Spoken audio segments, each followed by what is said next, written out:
You finally did it. You took the afternoon off. Booked the trip, said no to the obligation. Chose the thing that was just for you. And for a moment, maybe a few minutes, maybe less, it felt right. Then something else arrived. Quiet. Familiar. Sitting just underneath the good feeling like a stone at the bottom of clear water. Guilt. Not for doing something wrong. For doing something for yourself. And here's what makes it strange. You can't quite explain it. No one is angry with you. Nothing actually went wrong. You earned this. You know you did. And yet your body is behaving as though you've stolen something. There's a reason that feeling is so persistent, so specific, so immune to logic. And it has nothing to do with being selfish. It has to do with a lesson your brain learned, long before you were old enough to question it. A lesson about what you are for, and what happens when you stop performing that role, even briefly, even justifiably, even alone. Let's slow this down and look at it honestly. Think about the last time you did something purely for yourself.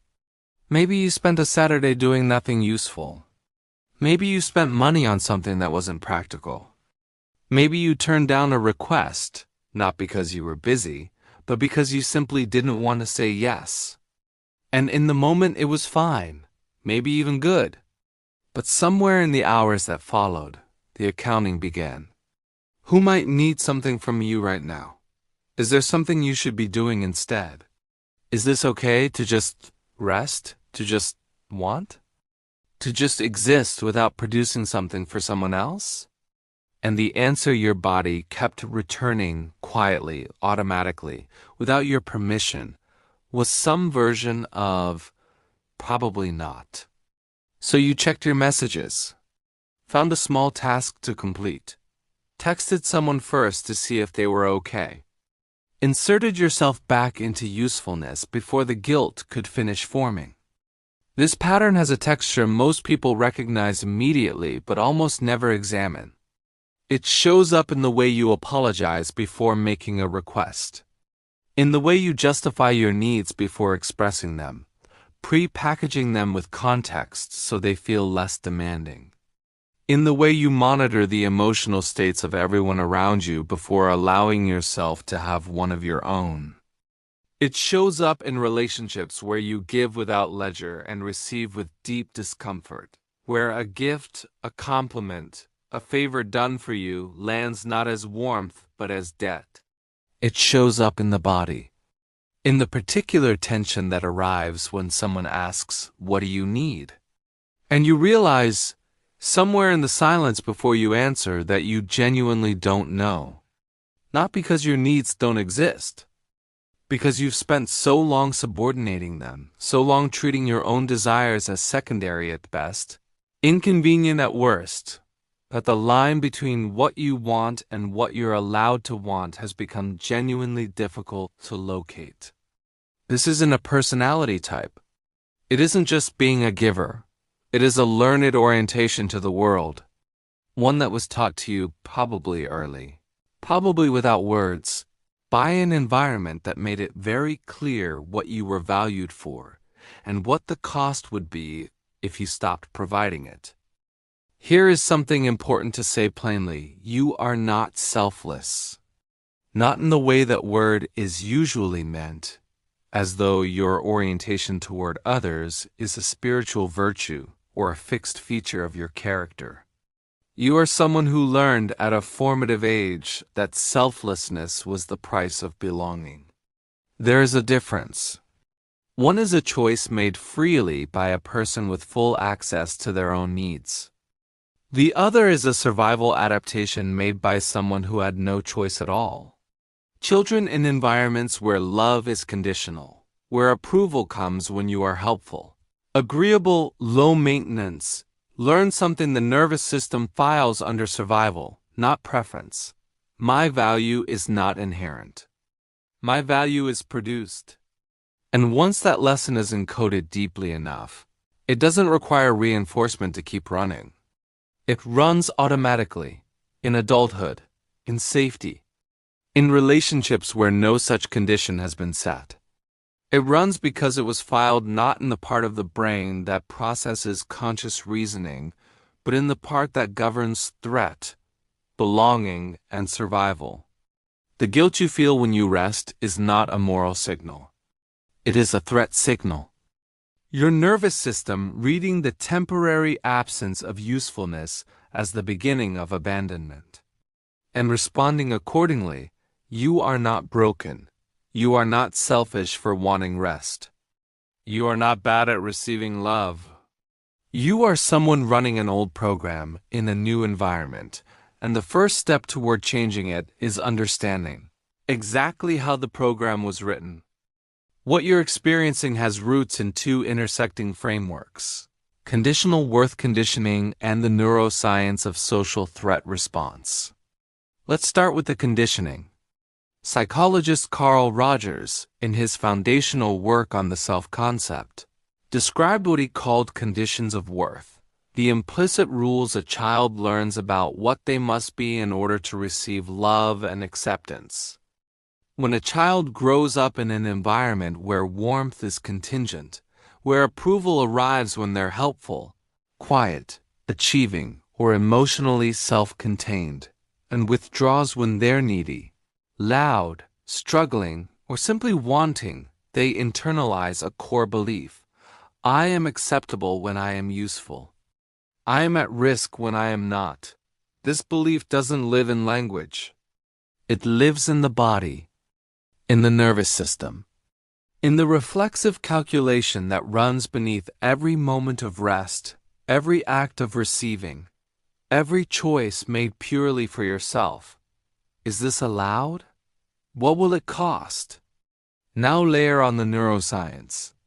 The brain's social monitoring system, centered in the anterior cingulate cortex and the insula, is designed to detect signals of social exclusion, rejection, and disapproval.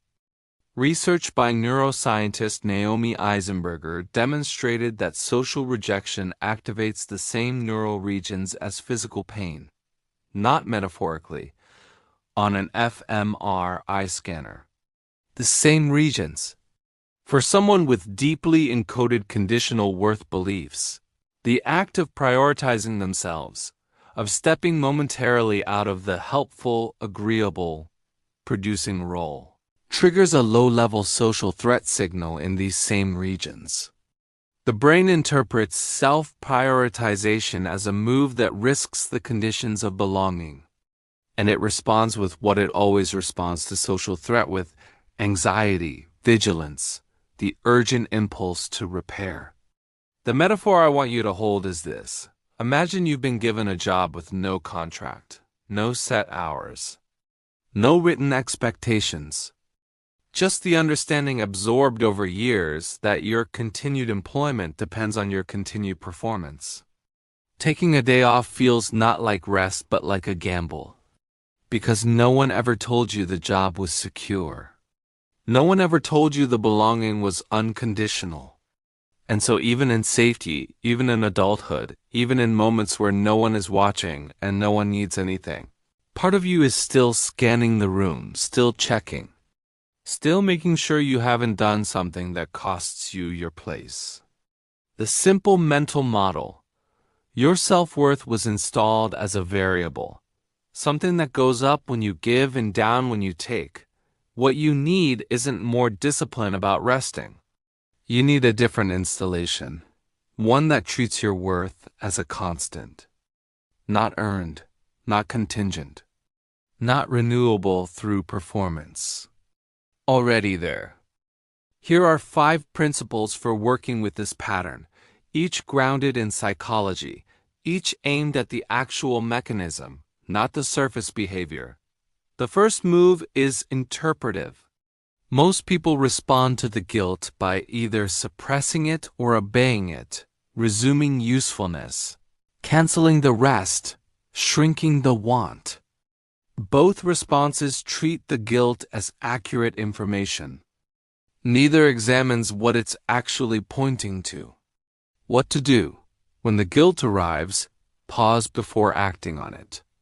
Ask one specific question. What am I afraid will happen if I continue doing this for myself? Let the answer be honest, however irrational it sounds. People will think I'm selfish. Someone will need me and I won't be there. I don't deserve this yet. Why it works. This is a form of cognitive diffusion from acceptance and commitment therapy, creating separation between the feeling and the fused belief driving it. Research by psychologist Stephen Hayes shows that naming the underlying fear reduces its behavioral control significantly. You're not fighting the guilt. You're refusing to let it legislate. Real-life example. You're in the middle of a long bath, the first real one in weeks. The guilt taps in. Instead of cutting it short, you ask, what am I afraid of right now? The answer arrives, that I'll be seen as someone who doesn't care. You sit with that. Notice how old it is. Finish the bath. One of the clearest behavioral signatures of conditional worth conditioning is the compulsion to immediately equalize any act of receiving. Someone does something kind for you. You immediately do something kind back. A favor arrives. You begin calculating how to return it before it's fully received. A compliment lands. You deflect or immediately compliment back. This isn't generosity. It's the management of debt anxiety. What to do? The next time someone does something for you, gives you a compliment, a favor, an act of care, practice receiving it without immediate reciprocation. Say thank you. Mean it, and stop there. Why it works. This directly interrupts the conditioned worth loop. The brain predicts that non-reciprocation will produce social consequence. When that consequence doesn't arrive, when the relationship survives you simply receiving, the prediction gets updated. This is exposure-based learning, the same mechanism used in evidence-based anxiety treatment. New experience updates old predictions. Real-life example. A colleague covers something for you without being asked. Your instinct is to immediately find a way to cover something for them. Instead, you say thank you genuinely and let a few days pass. Notice that nothing collapses. The relationship holds. The debt was imaginary. One of the most insidious features of conditional worth conditioning is the belief that rest must be earned, that you are allowed to stop only when enough has been done. The problem is the threshold never arrives, because the brain calibrated to conditional worth doesn't recognize enough. It recognizes the temporary absence of demand, and it fills that absence with more demand.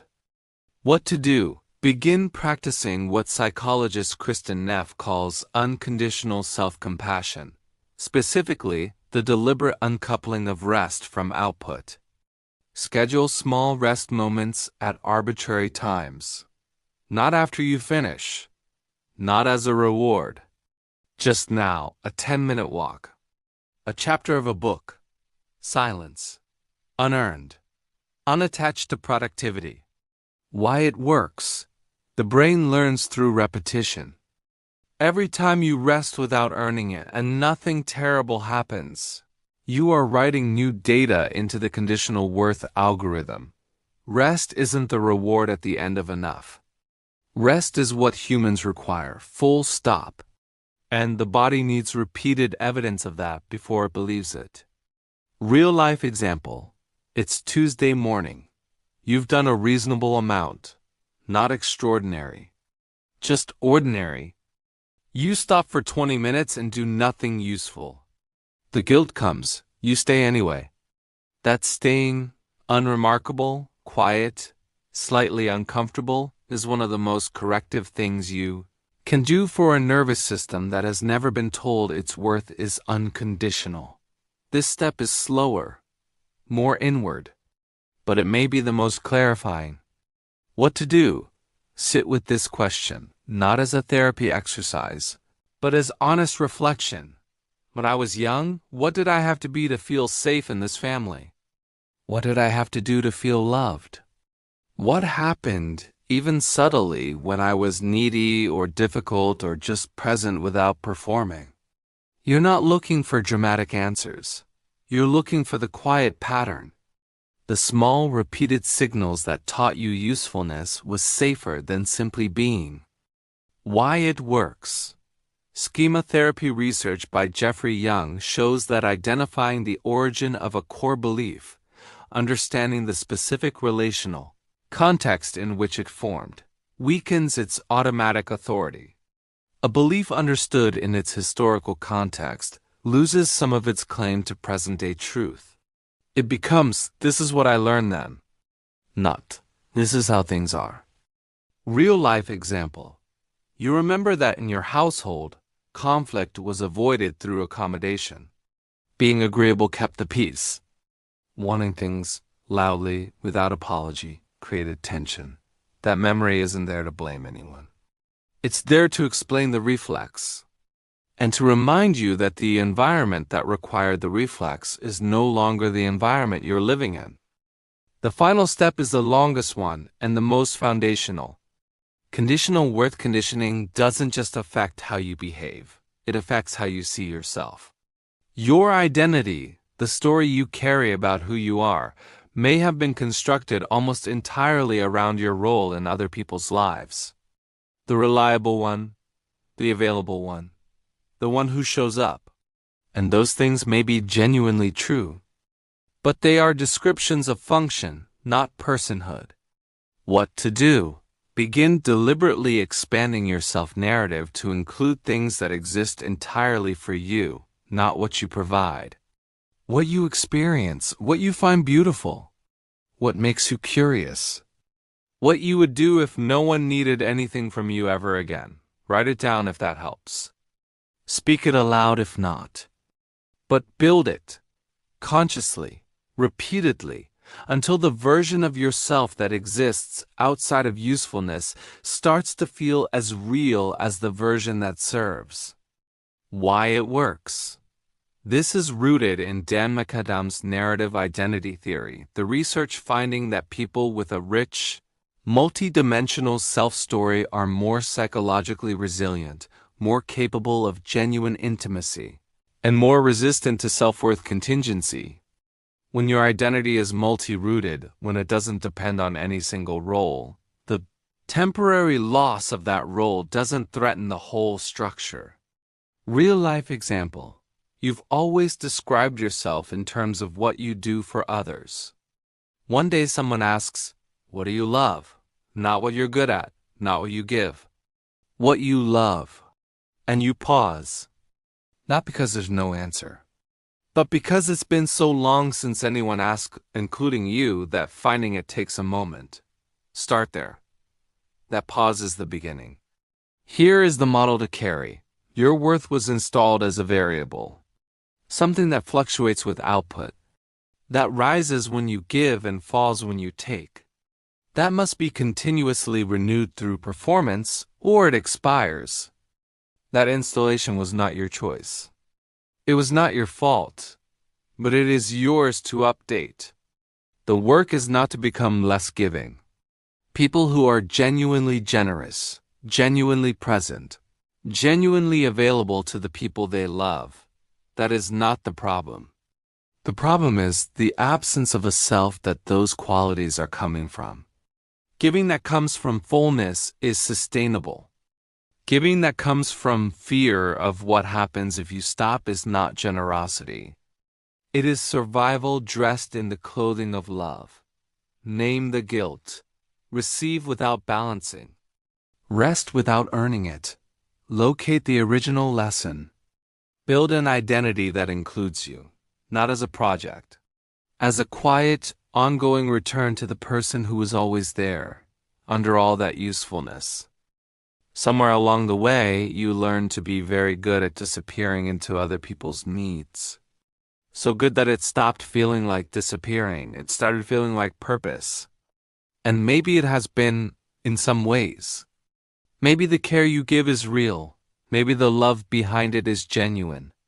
But somewhere underneath the giving, underneath the availability and the reliability, and the quiet self-erasure, there is a person who also needs things, who gets tired, who deserves an afternoon that belongs entirely to them without the accounting that follows. That person is not a burden. That person is not selfish.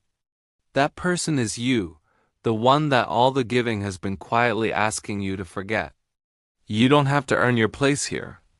You never did. And the rest you keep almost letting yourself have, you can just have it.